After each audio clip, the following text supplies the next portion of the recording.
சமையல் சிக்கன் சுக்கா.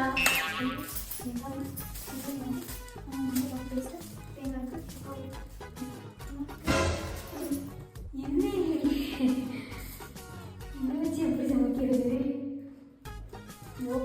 சொன்னா திட்டுமானே. பேபி, டேய் பேபி, வாடா ஒரு நிமிஷம். பேபி, எத்தனை டைம் பேபி கூப்பிடுவேன்? கூப்பிட்டு அதுக்கு கத்துறேன், விளக்கல உனக்கு. என்னாச்சு இப்ப? சரி, என்ன முடிஞ்சிச்சு? உனக்கு இதே வேலையா? அப்பதிலேயே மிளகா பிள்ளைங்கன்னா போயிட்டு வந்துட்டேன், கொத்தமல்லி கருவேப்பிள்ளைங்கன்னா போயிட்டு வந்துட்டேன், இப்ப என்ன இல்லை? நீ ஒரு இதை ஒழுங்கா சொல்ல மாட்டியா? சமைக்க தெரிஞ்சா சமை, இல்லை சமைக்காது. ஒவ்வொரு டைமும் கடைக்கு முன்னாடி போயிட்டு உனக்கே நியாயமா இருக்கா? சொல்லு பார்க்கலாம். போயிட்டு வாரம் பசிக்கிறா. சமைக்கிற லோலாய்த்தனம் பண்ணிட்டு என்ன? அது இல்லை இது இல்லை, எத்தனை டைமே கடைக்கு போறேன் நானும் பாருங்க. வாங்கி தருவியா இல்லையா? எனக்கு வேலை கட்டு, எனக்கு பசிக்குது. நான் அதே வாங்கணும். சரியா? போயிட்டு வரேன். சரிதான்.